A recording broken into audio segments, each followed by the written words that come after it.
is Brian Parker with Head to Head, seen on Thursdays at 7 p.m. live on all the streaming platforms, including Roku, Amazon Fire TV, X, formerly known as Twitter, Instagram, LinkedIn, Facebook, and YouTube. Check us out, Empower TV. So today I wanted to talk to you guys about branding and how not so much branding, but misrepresentation of branding. Now, the right, Republicans mostly, really take hold of branding. And we're going to break this down into a couple of different takes.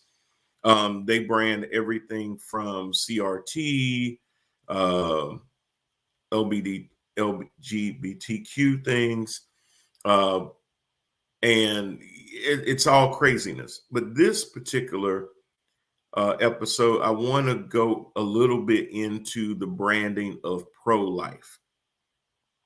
And I was talking with someone the other day about this, and they said, well, why do they say pro-life? Pro-life because it seems like it's only about unborn babies that constitutes being pro-life. And they're absolutely correct about that. But when you think about branding, the whole idea of branding is to make somebody believe that what you're saying is something that you really stand on.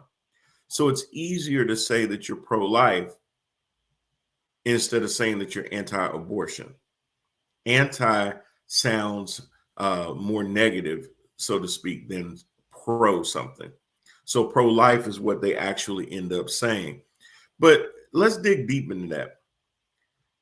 For life or pro-life means that you are an advocate for the existence of life, the preservation of life. That's what it's supposed to mean.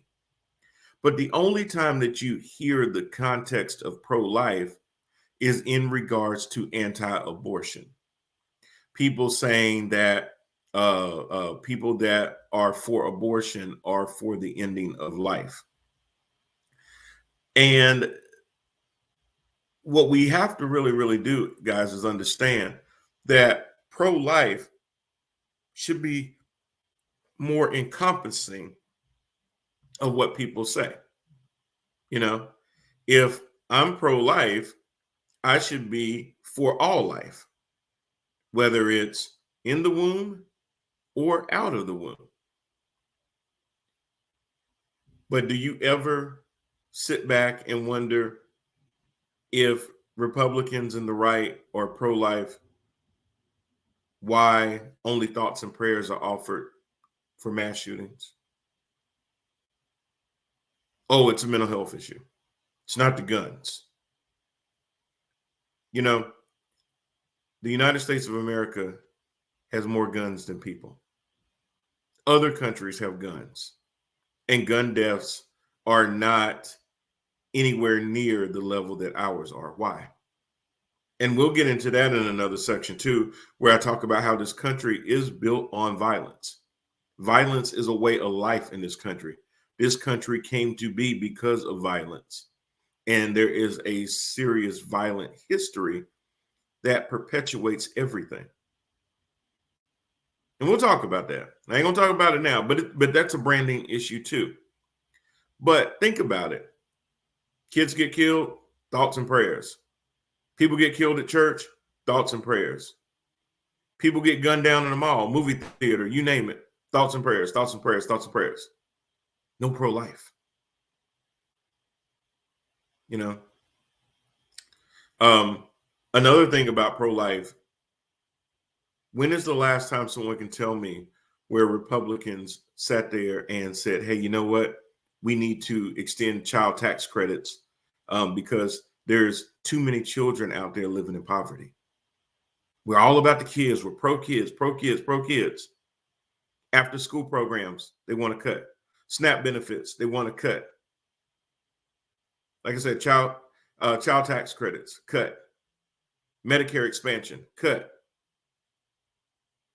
All those things affect kids. All those things affect people that live. You're pro-life. Who sits there and embraces programs that helps people's quality of life? Taking up the minimum wage, raises the poverty line. Isn't that pro-life?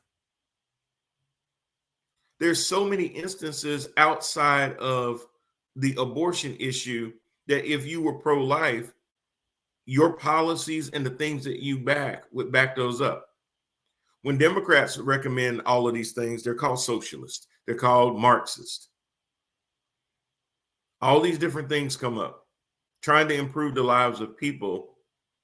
Oh, we don't need to do that. We don't need to have welfare. And it just promotes people being lazy and things like that. There's always these excuses to not always being pro-life. Either you are pro-life or you aren't. Are you for the death penalty? Are you against wars and things like that, where over 20,000 Palestinians now have been killed in Israel. And it's okay. Israel's defending themselves. So it's okay. But you are pro-life. And it doesn't mean that if you're against what Hamas has done, you can be against what Hamas has done and be against the fact that Israel is indiscriminately killing people. Both things can be true. It doesn't have to be an either or. But again, if you're pro-life, be pro-life. Don't hide around that when that's not really what you are. Well, that's it for me, y'all. Y'all have a great weekend. Happy Martin Luther King. We'll talk to y'all soon.